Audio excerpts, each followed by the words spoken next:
আসসালামু আলাইকুম। শুরু করছি নগদ জনপদের খবর। সঙ্গে আছি আমি সামির হোসেন।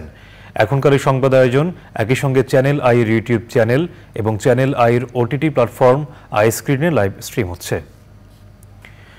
নরসিংদীতে জেলা কারাগার পরিদর্শন করেছেন স্বরাষ্ট্র মন্ত্রণালয়ের 6 সদস্যের তদন্ত কমিটি।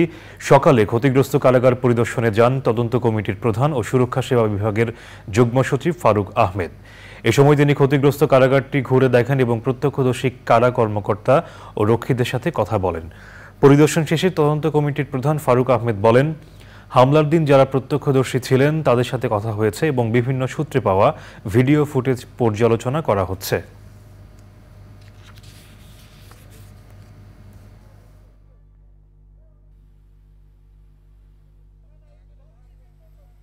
ছয়জন সদস্য মিলেই কিন্তু আজকে আমরা এই বিভিন্ন স্পটগুলো আমরা দেখছি।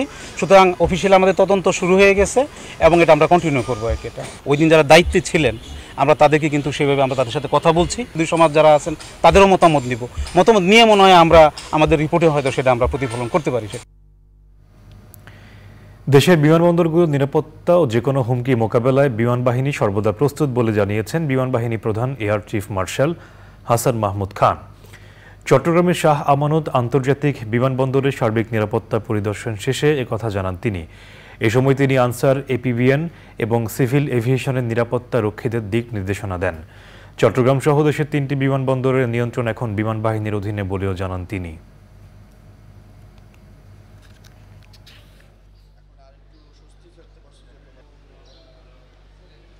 সরকারের নির্দেশেই আমরা নিরাপত্তা জোরদার করেছি। সিকিউরিটি সিচুয়েশন অনেকটাই নিয়ন্ত্রণে চলে এসছে। আমরা আমাদের নিরাপত্তা বজায় রাখবো এবং অন্যান্য বাহিনীর যারা আছে তাদের সাথে আমরা কাঁধে কাঁধ মিলিয়ে কাজ করছি এবং ইনশাল্লাহ আমরা চেষ্টা করব যাতে যদি কোনো ধরনের নিরাপত্তা ব্যাঘাত ঘটার চেষ্টা করে কেউ, সেজন্য আমরা একেবারে সম্পূর্ণভাবে প্রস্তুত আছি তাদেরকে প্রতিরোধ করার জন্য। সাম্প্রতিক সহিংসতায় রংপুর সিটি কর্পোরেশনের 3 কোটি 20 লাখ টাকার ক্ষতি হয়েছে বলে জানিয়েছেন city mayor Mostafizur Rahman Mostafa.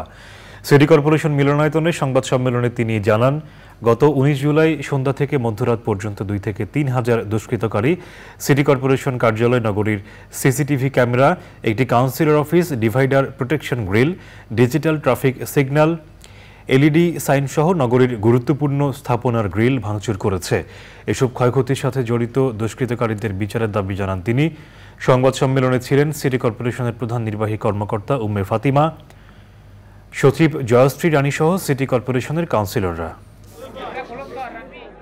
Rangpur city কর্পোরেশনের ক্ষয়ক্ষতির আনুমানিক পরিমাণ দাঁড়িয়েছে 3 কোটি 20 লক্ষ টাকা। বাংলাদেশে কোঠা সংস্কার আন্দোলনকে ঘিরে যে সংঘাত এবং প্রাণহানির ঘটনা ঘটেছে, আমি এসব কর্মকাণ্ডের তীব্র নিন্দা, প্রতিবাদ সহ প্রকৃত দায়ী ব্যক্তিদের বিরুদ্ধে আইনানুগ ব্যবস্থা গ্রহণের দাবি করছি। ব্রাহ্মণবাড়িয়ার নবীনগরে 2 কন্যা সন্তান সহ স্বামী স্ত্রী ঝুলন্ত মরদেহ সহ উদ্ধার করেছে পুলিশ। বিষয়টি প্রাথমিকভাবে আত্মহত্যা ধারণা করছে পুলিশ। শনিবার রাতে পৌর এলাকার বিজয়পাড়ায় নিহতদের নিজ বাড়িতে এই ঘটনা ঘটে। নিহতরা হচ্ছেন বিজয়পাড়া গ্রামের ব্যবসায়ী সোহাগ মিয়া, তার স্ত্রী জান্নাত বেগম, বড় মেয়ে ফাহিমা ও ছোট মেয়ে তাহমিদা। পুলিশ ও স্থানীয়রা জানান, সকালে বাড়িতে লোকজনের কোনো সাড়া না পেয়ে প্রতিবেশীরা তাদের মরদেহ ঘরে ঝুলন্ত অবস্থায় দেখতে পায়। পরে পুলিশ ঘটনাস্থলে গিয়ে মরদেহ উদ্ধার করে। নবীনগর সার্কেলের অতিরিক্ত পুলিশ সুপার সিরাজুল ইসলাম জানান, প্রাথমিকভাবে এটিকে আত্মহত্যা বলেই মনে হচ্ছে, তবে ঘটনার পেছনে কোনো কারণ আছে কিনা তা খতিয়ে দেখা হবে। নগদ জনপদের খবর এই পর্যন্ত। এতক্ষণ সাথে থাকার জন্য ধন্যবাদ সবাইকে।